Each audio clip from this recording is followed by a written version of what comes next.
Obviously, in a world where God exists, Satan can never win. As such, in The Lord of the Rings, Sauron's or Morgoth's final victory over the forces of good are an impossibility. They contradict the very essence of creation and the music of the Ainur, as Eru Ilúvatar himself said, "And thou, Melkor, shalt see that no theme may be played that hath not its outermost source in me, nor can any alter the music in my despite. For he that attempteth this shall prove but mine instrument in the devising of things more wonderful, which he himself hath not imagined." But for the sake of argument, what if Sauron did win? What if the One Ring was reclaimed by its master, and the Fellowship failed in its mission? What would Sauron's plan be for the world, according to Tolkien himself? This is a very easy scenario to become reality. At any step of the way, the Ring-bearer could have failed, and even more so at the conclusion of the journey, where luck won the day. Gollum not tripping over and eventually being captured by Sauron's forces is easy.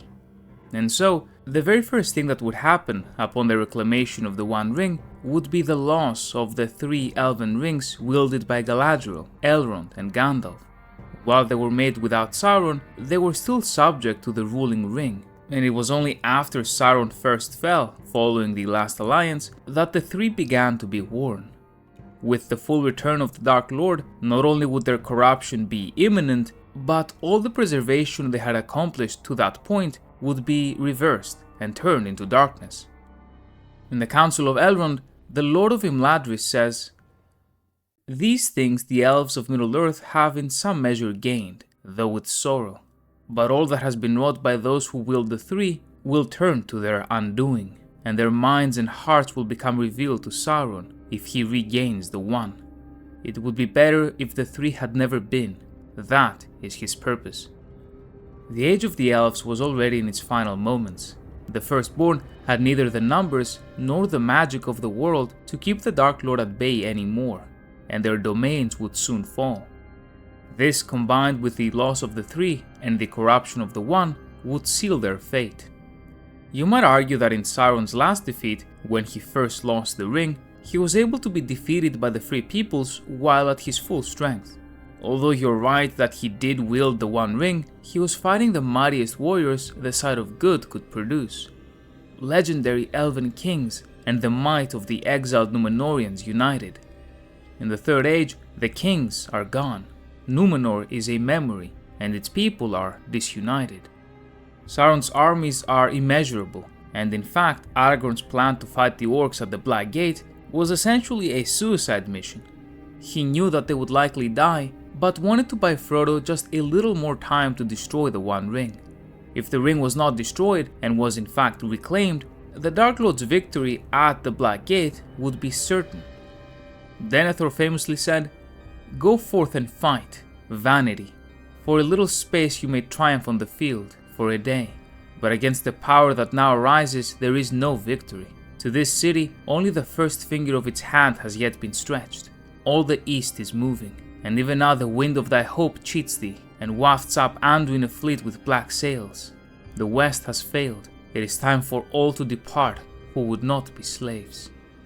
And he was absolutely right. It was the destruction of the ring that gave way to victory for the captains of the West, and with this out of the question, the West would indeed fail. Everyone present at the Black Gate, including Éomer, Aragorn, Pippin and the rest, would all die. And, as for Frodo, they likely died when the One Ring was reclaimed. From then, Sauron would do what he had always done: destroy those who resisted and befriend, manipulate and enslave those who kneeled. What a lot of people don't realize is that the vast majority of Middle-earth was already ruled by Sauron. The Dark Lord was worshipped as a god king for thousands of years, first as Melkor returned and later on his own. Some of his titles included King of the World and King of Men. His rule was total, and due to his immortality, he had the ability to captivate his totalitarian regime across tens of generations of humans raised under his evil. He was able to destroy Númenor with just his words in only a few years, so imagine what he could do with unparalleled power and no one left to oppose him.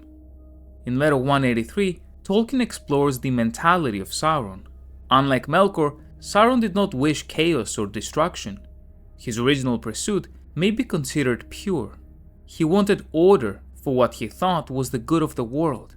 He wanted things to be just as he thought they should be, and that was his pride. He had gone the way of all tyrants, beginning well, at least on the level that, while desiring to order all things according to his own wisdom, he still first considered the economic well-being of other inhabitants of the earth. But he went further than human tyrants in pride and the lust for domination, being in origin an immortal angelic spirit. In The Lord of the Rings, the conflict is not basically about freedom, though that is naturally involved. It is about God and his sole right to divine honor. The Eldar and the Númenóreans believed in the One, the true God, and held worship of any other person an abomination. And on that note, Tolkien continues on what exactly Sauron would do if he reclaimed the One Ring and won the war. Sauron desired to be a god king, and was held to be this by his servants. If he had been victorious, he would have demanded divine honor from all rational creatures and absolute temporal power over the whole world. Therefore, his totalitarian regime and authoritarian rule would have a very strong religious component. While the men of the West would resist for as long as they could, I doubt they would be able to hold off the complete annihilation of their values, their culture, and the freedom of their spirits. With no physical force to resist him, and in this scenario without a divine force either, it would only be a matter of time until, a few generations down the line, the Gondorians would worship Sauron as their master. His dark temples would dot every city, human sacrifice would become commonplace, and those who resisted would burn. It happened to Númenor a lot quicker, and while the island was still free and powerful.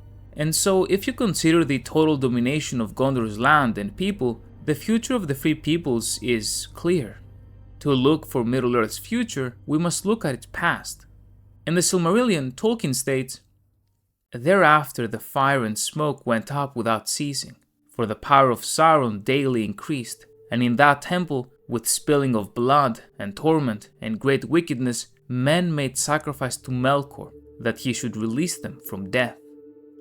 As for the rest, Rohan and the Shire would be outright destroyed or enslaved, the Ents and their trees burned, just like their Entwives, and the Elven realms annihilated, as Sauron hated the Elves especially for their resistance to him.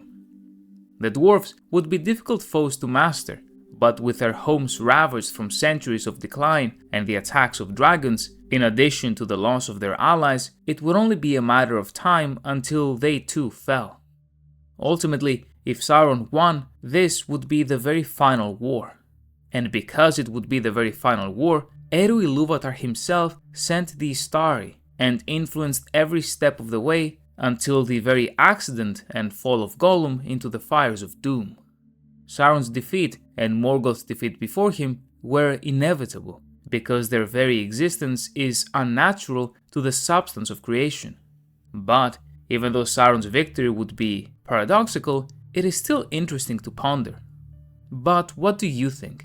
If you'd like to support the channel and not miss out on future videos, please consider subscribing. A massive thank you to my channel members, and thank you very much for watching.